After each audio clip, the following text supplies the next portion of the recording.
Good evening, everyone. Welcome to Cincy Source. I'm Michelle Glaze, Director of Professional Outreach for the Foundation Fighting Blindness, global leader in driving retinal degenerative disease research.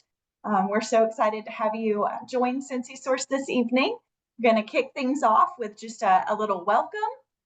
Jim Shirk, our very own from the Foundation Fighting Blindness chapter in Cincinnati, is going to provide an overview of some upcoming events that might be of interest to the group.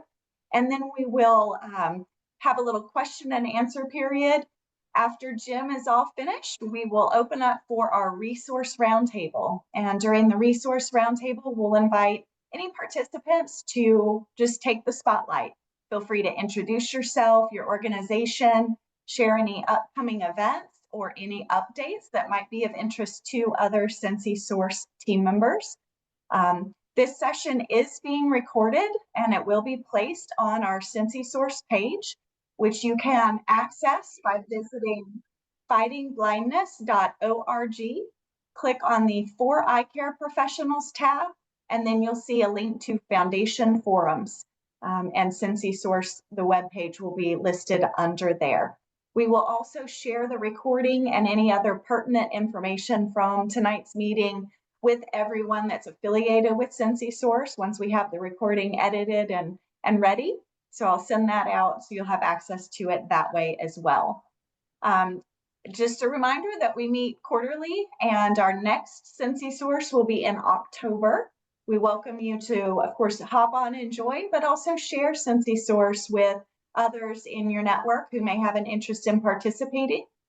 Also, just want to remind everybody that the Cincy Source webpage is a really great resource for professionals. So if you want to share the page with one of your eye care professionals or any other professionals that you work with who might be looking for other local resources, referral points, recreational opportunities, it's a really good page to share. All of the professional resources and items are listed there. So I want to start, as always, by thanking our founding members. That's the team that brings these meetings together. So we appreciate you. Jim Shirk, thank you. And Dr. Michael Lyons, thank you for being on the call tonight. Without further ado, I am going to hand things over to Jim. So Jim, take it away. All right. Thank you, Michelle. And hello, everybody. And thank you for joining us this evening, whether it's live or you're watching a recording whenever you can. As Michelle said, my name is Jim Shirk. Just tell a little bit about my story and then share more about our Cincinnati, North Kentucky Vision Walk, which will be coming up in September. So again, I'm Jim Shirk, 64 years old. Live in Mason, Ohio, and married to my beautiful wife of 40 years now, Peggy. We have 3 grandsons, 2 of which were married in the last 8 months. I retired almost 9 years ago, was one of the owners of a manufacturer's rep firm called Ketchman Walton. I was there for nearly 30 years. And since retiring, I enjoy a lot of outdoor activities, including fishing and hiking and gardening. I like working out together. We enjoy traveling, cooking together, wine tasting of all types. Also very involved in our local parish, St. Susanna's, where I'm involved in a couple different ministries, as well as I volunteer at our food pantry. I forgot to mention, but I am the vice president of our local Cincinnati, North Kentucky chapter of the Foundation Fighting Blindness. Have been now for, I think, almost 8 years.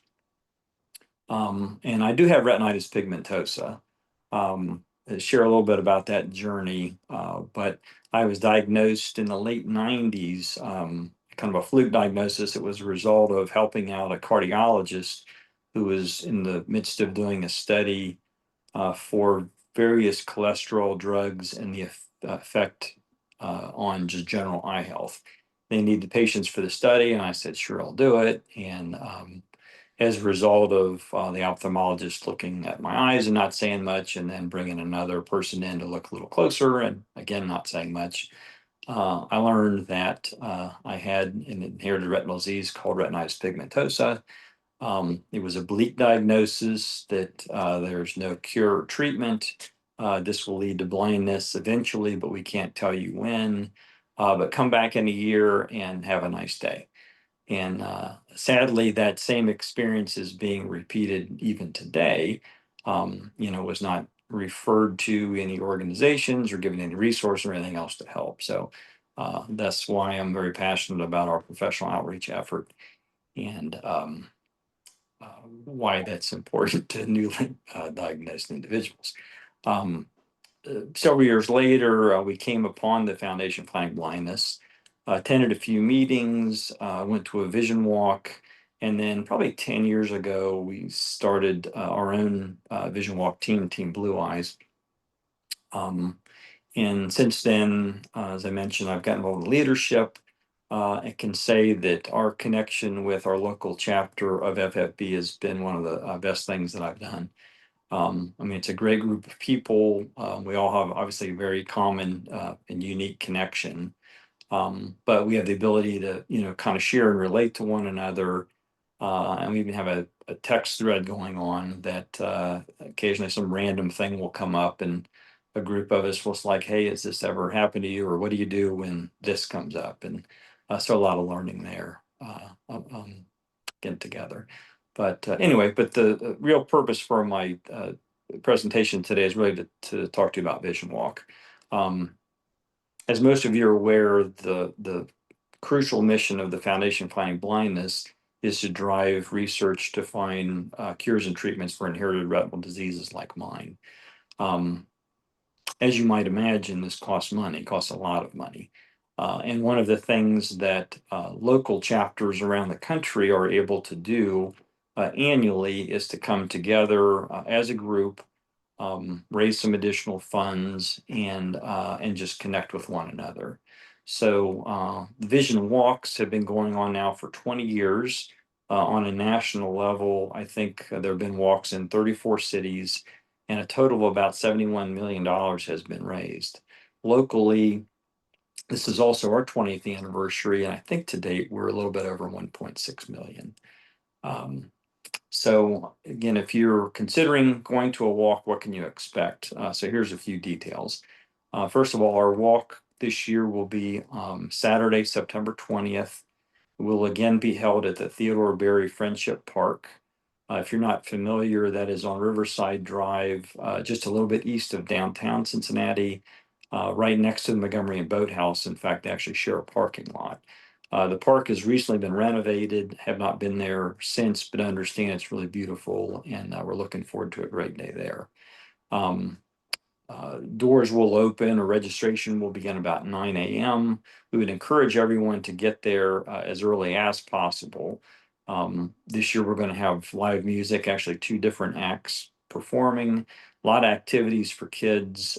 We've got face painting, magicians, we've got mascots from various teams around the area, games for the kids to play.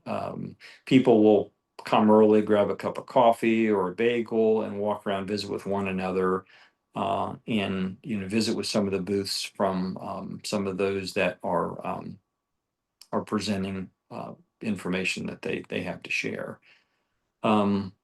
We, as Team Blue Eyes, our team, will have a booth again, and a little self promotion, but anyway, we will be selling Rosie's pickles, which Peggy and I just made 130 pints over the weekend. All funds we receive for making the pickles will be donated to the foundation. We also have a number of gift baskets that we raffle off, and again, those proceeds go back to the foundation. About 10 o'clock, the stage presentations will begin, and it'll begin with talks from the Vision Walk chairs for this year. We'll also have a research update from our medical chair, and then a presentation from our youth chair and their families. About 10:45, we all gather together for a large group photo, and then we're sent on our way for our symbolic 1.6K, that's about 1 mile, walk through the park along the river. Once we come back, we're still finalizing details, but we're hoping this year to celebrate our 20th anniversary that we actually will be able to have an after party again after the walk concludes.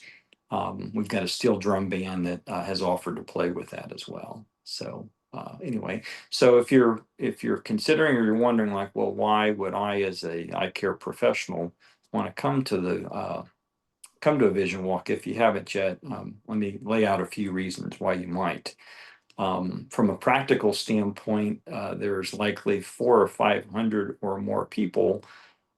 So quite a concentration of people that have some interest in inherited retinal diseases. If you think about it, if you're there, you either have an inherited retinal disease, you're a family member of someone who does, you're a colleague, friend, co-worker, or somebody who has some interest in someone who has inherited retinal disease, thus you're there. So it's a great opportunity to network. You've got other eye care professionals in the area that you can also meet with. You have the ability to share information about what your organization does to all those that are in attendance. It's an ability for your organization maybe to register, put a team together, do something together to raise some funds for a good cause. And frankly, it's just a fun afternoon or a fun day. So, and this year, as a little enticement for anyone who is viewing either live or a recorded version of this Cincy Source Forum, we're going to provide, if you will register a team, we'll provide a table at no charge for you so that you can set up and present information on what your organization does. So that's really about it. If you have any questions, feel free to contact me. My contact info will be sent out by Michelle, as well as a recording. There will also be a link that will allow you to register your team. So thank you for interesting, and I hope to see you in September. Back to you, Michelle.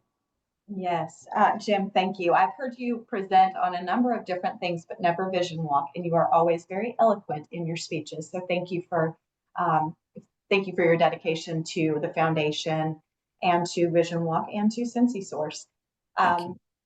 Absolutely. I will open up for questions. I would just like to share that my personal first experience as an individual with RP, where I met anyone else with something like mine, was at a Vision Walk. I participated in Vision Walk. This was, gosh, I don't know, 15, 20 years ago now. And I remember feeling so empowered to help raise money to find, to support potential treatments and cures. I felt a sense of community and being with others with similar experiences and being able to have that fellowship and connection.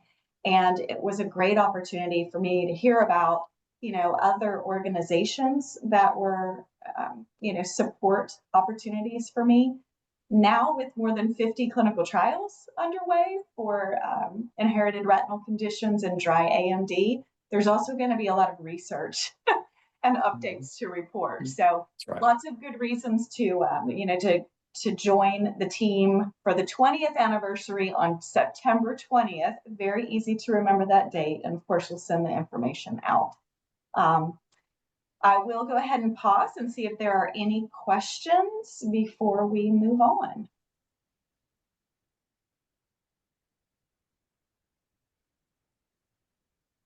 Okay. I will also share that I recently had the opportunity through our Philadelphia forum called Philly Forum to, help with the Philadelphia Vision Connection.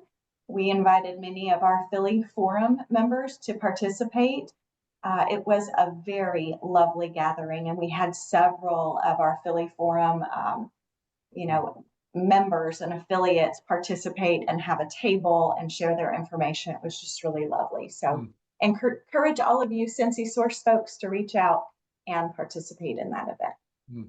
Michelle, if I could interject, I did forget one thing. We just finalized the date, but we will have a Vision Connection, which will be a kickoff event for the walk. actually is going to be on Thursday, the 21st of August at Braxton Brewing Company in Covington. I believe it's 5:30 to 7:30. Again, if you're able, come have a beverage, have a light bite. And we're working on finalizing, but hope to have a psychiatrist from the Lunar Center of Hope locally who will speak on the kind of the mental aspect of dealing with vision loss. She doesn't have direct experience in that, but she and my wife have been friends for a long time, so she's seen my journey a little bit. And anyway, excited to have her on board again to speak to that very important aspect of and how that affects us. So thank you. Yeah, thank you for adding that. And we'll share information about that vision connection when we disseminate the recording and vision walk information as well. So you'll have all of that. On the mental health piece, that's a really good opportunity for me to just share that the Foundation Fighting Blindness has recently launched a mental health resource center.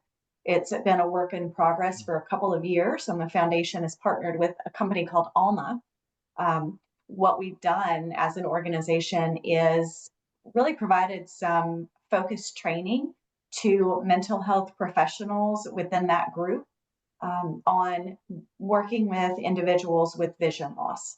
So they've received some training specific to vision loss and some of the challenges and things that come up for our community. So you can tap into the Mental Health Resource Center from the For Eye Care Professional page at fightingblindness.org. And there's a lot of information, webinars, videos, content, and a resource for finding a local mental health professional who has received some training in this area. So just a little plug there for that. Okay. Well, without further ado, unless there are any last minute questions, what we can do is move into the resource roundtable. If anybody on the call would like to hop on and share any updates or introduce yourself or highlight an event local to the area that may be of interest to the Cincy Source affiliates, I will open up and give you the stage here.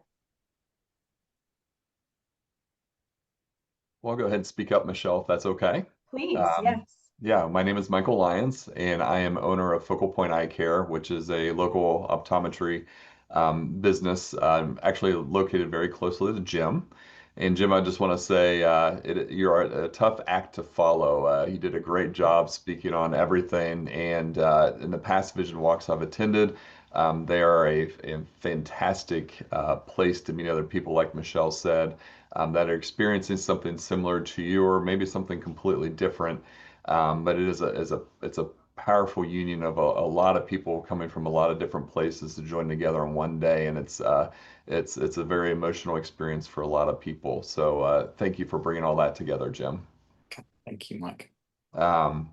My story. So Jim's story. I want to comment on Jim's story too, because I actually never knew how you were diagnosed. So thank you for sharing that. And what I will say is that does happen quite a bit when you do finally hear the news, either you knew it or you didn't know it, and how often that there are gaps in that care. And there's a lot of resources out there for people that they don't realize at the time of diagnosis. And I probably shared this before, but my journey started with low vision as far as my training in college. And so I was finishing up my fourth year of school and looking to actually, I was out of Columbus and I was planning to go out west. And this young lady came into my clinic and we hit it off in a way. And we exchanged emails and started emailing back and forth for a while. But she was a patient that had Stargardt's, and instead of me going out west, it took me to Cincinnati, She's a and I pretty married cute the one. girl, and I made a good choice. But my wife Liz was diagnosed with Stargardt's in a very similar fashion to Jim, in some sense, where she was misdiagnosed for years. She was playing high-level volleyball and not being able to track the volleyball. And she went through many years of just saying this is normal, or she needs visual rehabilitation, like vision therapy or stronger glasses or weaker glasses. And it took until she was playing college volleyball that the condition got bad enough where she lost most of her central vision. And finally, the diagnosis was made as Stargardt's. And I came into her picture about a year later, and just to hear that, it can be frustrating, but it also is reality. Some of these conditions we don't expect a young person to have vision difficulty, and so when the diagnosis is made, what do you do next? And that's where there's so many important places to go. And if you're new to this call and you're listening to this call and you're newly diagnosed, reach out to somebody on this call or somebody locally, because there's a lot of resources out there for you to help either support you mentally, like we were talking about, or find a way for you to see differently or see better or work differently or work more efficiently. And at our practice, Liz is an active manager of my practice. And our role, just so you know, is we try to fill in the gaps as much as we can for people. We work very closely with the Cincinnati Association for the Blind and Visually Impaired, or CABV, better known as in Cincinnati. And so CABV has an abundance of resources available for people. We tend to see people mainly for that visual rehabilitation component, where if we can maximize vision, I kind of describe myself as a maximizer. If there's any potential for either glasses or contact lenses or other low vision devices that either the patient hasn't been exposed to or wants to be exposed to, that's kind of where we fill in that gap. And we love hearing the stories and hearing where people come from, because it's so important. We're all different, and we all experience different ways of vision loss and coping with that vision loss. But it has been a wonderful. I've been practicing now 24 years, which is hard to believe, but it's always a special moment to see somebody and hear somebody's journey and where they are right now. Well, thank you for sharing that story. I knew a little bit about the history and how you are connected to the mission of the foundation, but I didn't hear the actual introduction and how you and your wife met. So that's really cool. Thanks for that's She a was neat story. she was actually trying a bioptic at Ohio State, and I still claim to this day that she was checking me out through the bioptic. She will deny that. I love it. That's a great story. And love to hear that she, the volleyball thing, the fact that she was able to play into college, that's just really remarkable. And Yeah, she made it all the way to her sophomore year, and she was to the point where she'd either hit the ball really well or completely miss it. So yeah, they figured something was going on, but it was amazing she made it as long as she did, really. it's impressive. Yeah. Um, you mentioned devices, and Jim and I have been talking about the Meta glasses. I just went yesterday to get myself a pair, and I Oh, am that's great. eagerly awaiting their arrival. And I Yeah. know Jim has a pair. Is that something that you provide training on at your clinic? I do not now. That Okay. doesn't mean in the future we won't, but I don't do that right now. Uh, What I focus a lot, so a lot of my clinics devoted to specialty lenses, actually. So there's specialty kind of contact lenses that for people with irregular corneas will help restore a lot of their vision. Now, I use that kind of creativity with the contact lenses to also help people that have hereditary types of disorders, retina disorders, nerve disorders, that we do tend to be creative with that just to help them as much as we can. We do try to get in technology as much as we can. So we do have a couple different kind of magnification devices that we utilize. And it's worked really well. But I am excited about the new technology. It is such a different era than it was 20 years ago. I mean, 20 years ago, we were just hoping for anything to come out. And now it seems like every month, every 3 months, there's something new out, and it's so exciting. yeah, it's exciting. It's the AI piece. I'm still trying to. It is wonderful, and it's such a useful tool. But it's there's a piece of that that's a little. I don't know what the right word is. Unnerving, maybe. Yeah, well, it is for sure unnerving. And I think I was sharing with Michelle, Mike, that um, the more I use them, the more I realize what else I can do with them. Yeah. And, you know, I'll anybody I see like, here, try these on. If you haven't tried them, everybody's wow. But then inevitably, if they're a little younger than I am, they're just embracing it and they're just having conversations with the glasses. You know, where I'm only, hey Meta, what is this? Hey Meta, do this. And they're just, I mean, they're talking for minutes about this and that. And it's, yeah, it's really amazing. We were a brief story, but I took them to the Ringling Museum in Sarasota, and you know, these giant murals that of course I can't really see. And hey Meta, look and tell me what this is. So, you know, she's describing this mural, and then I pause and say, tell me more. And then she goes on for a couple more minutes about the artist and the history. And I mean, it's just incredible. Yeah. It's I'm so interesting. excited to get my glasses. I cannot wait to call you and learn all about how to use them. Yeah.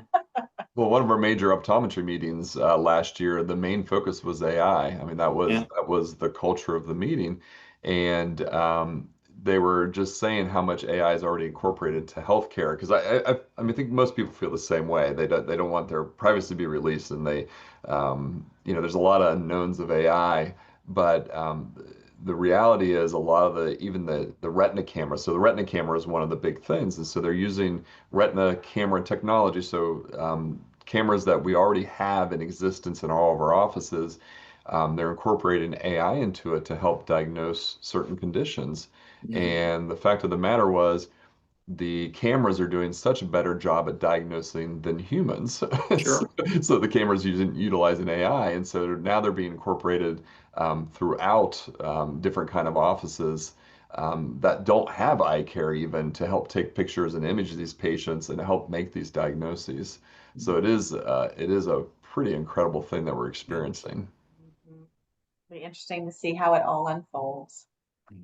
Well, okay. Well, this has been a wonderful discussion. Thank you both for sharing your stories and, you know, taking some time to share about who you are and what's upcoming and all that is, all that you did share this evening.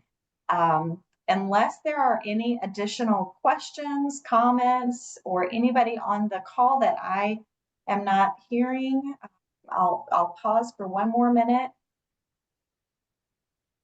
Okay. All right. So hearing no other questions or comments, I think that we will go ahead and say goodbye for this evening. Again, this is Michelle Glaze. I'm Director of Professional Outreach for the Foundation Fighting Blindness.